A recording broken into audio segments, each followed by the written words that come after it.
بریم به سالن گرین هال دمام و بازی رو گزارش بکنم انشالله که به نفع ما هم تمام بشه. سرخپوشان افغانستان در مقابل سبزپوشان اندونزی. یک فرصت در همین ابتدای کار.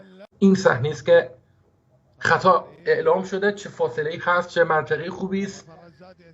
ببینیم چگونه استفاده خواهیم کرد. علی امیری شوت زن بسیار خوب ما. ببینیم از این فرصت چگونه استفاده خواهیم کرد. علی امیری میزنه، گل هم میزنه. بسیار بسیار تشکر آقای امیری. به به به به، گل اول برای افغانستان. علی امیری چنان زد که اصلا دروازه‌بان نفهمید چی رقم توپ به گل رفت. این گونه محکم غافلگیر کرد خط دفاعی و دروازه‌بان حریف و گل اول برای افغانستان. چپ میتونه موسوی شوت بزنه، پاسش نمیرسه و مقصد سرعت بازی خیلی بالا هست و احتمال رد و بدل شدن گل هم خیلی بالا. موقع برای گل دوم، گل دوم برای افغانستان. به به به این شیر بچه‌ها، به به به این سرخپوشان دلبر. گل دوم زدیم به تیم فوتسال اندونزی. رضا حسین پور چه پاسی داد سید حسین، با چشمانی باز با دیدی عالی، پاس عالی داد و گل دوم برای افغانستان. این از تیم ملی ما که داره واقعا چربی میکنه فوتسالش روی سبزپوشان اندونزی. از همین ابتدای کار مارکوس یورلو سوراتوی برزیلی را با واکنش برداشت و تایم اوت گرفت سرمربی اندونزی. دروازه‌بان اندونزی توپ کنترل کرد و با معاشرت توپ اجازه نداد که بازیکن ما به توپ برسه. ساکای یک پاس، فرصت خطرناک، گل برای اندونزی. یک پاس نسبتا خطرناک دادن، یک کسی مدافع ما جا ماند و دروازه رو باز کردن. ساموئل اکو، نگاه کنید این پاس خیلی خوب پاس داد ساکای و ساموئل اکو، داره که حریف آسانی در مقابل ما بازی نمیکنه. نباید اجازه چرخیدن بدیم. آفرین به مهدی نوروزی، ضد حمله برای بازیکن افغانستان. خود مهدی ضربه میزنه، جونم به این مهدی. آفرین به تو مهدی. استاد رزاق گفت که مهدی از دفاع توپ بگیره خودش میتونه گل بزنه. یک تنه رفت به هم ریخت اندونزی. یک سوپر گل از مهدی نوروزی. خوشحالی کریس رونالدوی او و ماچ او به سمت کمره. چه گلی زد پانگتسو. یک حرکتی دیگه، بریم برای گل چهارم.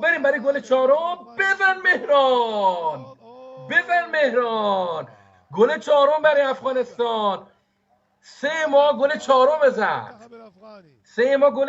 زد. گل چهارم برای افغانستان. مهران غلامی با این ضربه دروازه رو باز میکنه. 4-1 میشه. یکی پس از دیگری از فرصت‌های خوب خود استفاده میکنیم. تیم ما گفتم خیلی خوب هست. توپ دادن در وسط میدان برای ما، استفاده کردیم و گل زدیم. بریم برای گل بعدی. توپ به دست خودش زد، اخراج و بله اخراج شد بازیکن تیم اندونزی به خاطر استفاده از دست خودش. و ساکای سایت و یک پیروزی شیرین پرگل در همین نیمه اول. علی امیری گل پنجم برای افغانستان.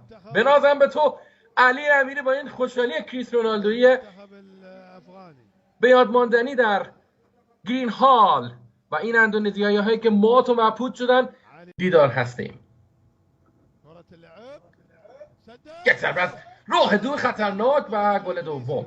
گل خوردیم در آخرین ثانیه های نیمه نخست. ضربه رو به هر حال زدن و این گونه با خوششانسی از بین همه توپ تیر شد و گرفتن بازیکن اندونزی. کورنر به سود سرخپوشان ما هست. در زاویه بسته چه گلی! به به به این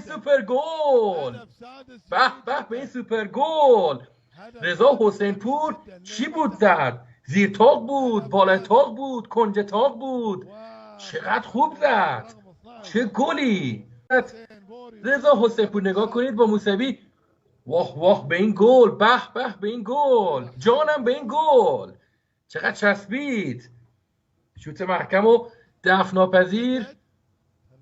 کنج تاقی بگیم، زیر تاقی بگیم، هرچی بود خیلی خوب بود. محمد جواد سفری چه دفعی میکنه و اجازه نمیده به بازیکن اندونزی. 6-2 به سود افغانستان. در مرکز آسیا بازی میکردیم با تیم‌های ازبکستان و تاجیکستان و به هر حال حریفان قدری بود. ایران با ما همگوری میشد. از حقم نباید تیر بشیم که این سطح اینجا هم یک گل خوردیم.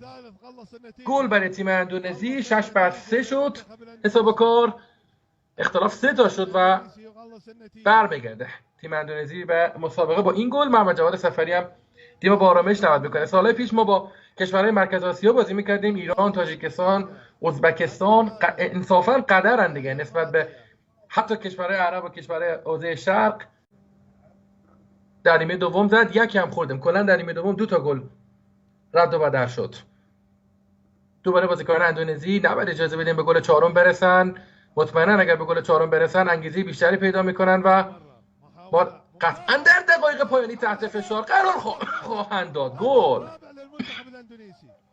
گل چهارم برای اندونزی. لطفاً بازیکنان ما کمی جسورتر بازی کنن و خیلی زمان خوبی است برای بازگشت به مسابقه. انگیزه میگیرن. بدشانسی هم آوردیم توپ تیرک دروازه خورد. در ضربه دوم حمیدرضا حسینی خودش دروازه ما را باز کرد.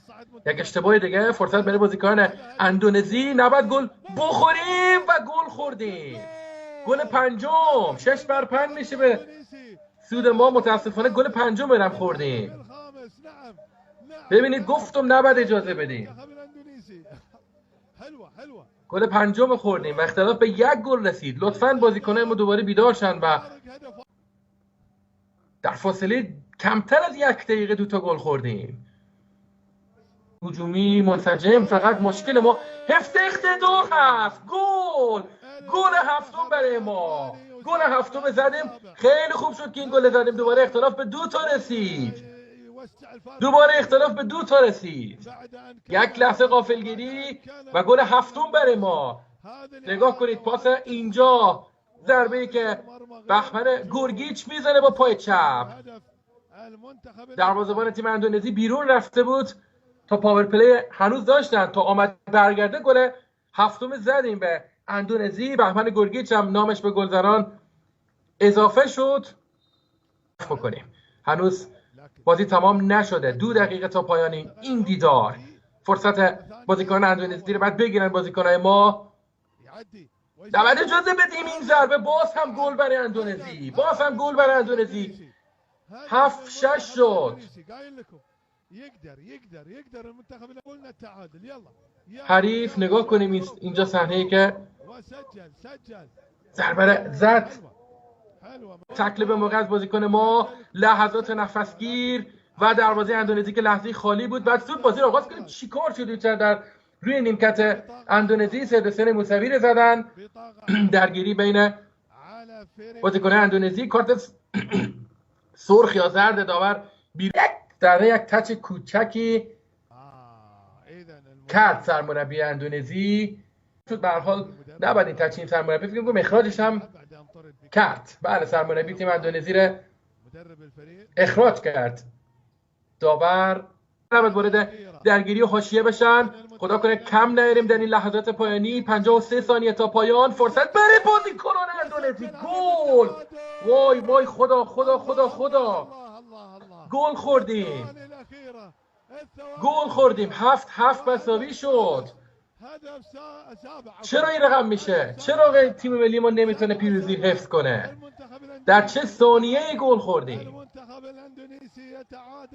7-7 مساوی شد و حیف این همه تلاش خوب تیم ملی ما که این گونه با این شوت دروازه ما باز شد. ای خدا چی بگم؟ واقعا نمیفهمم.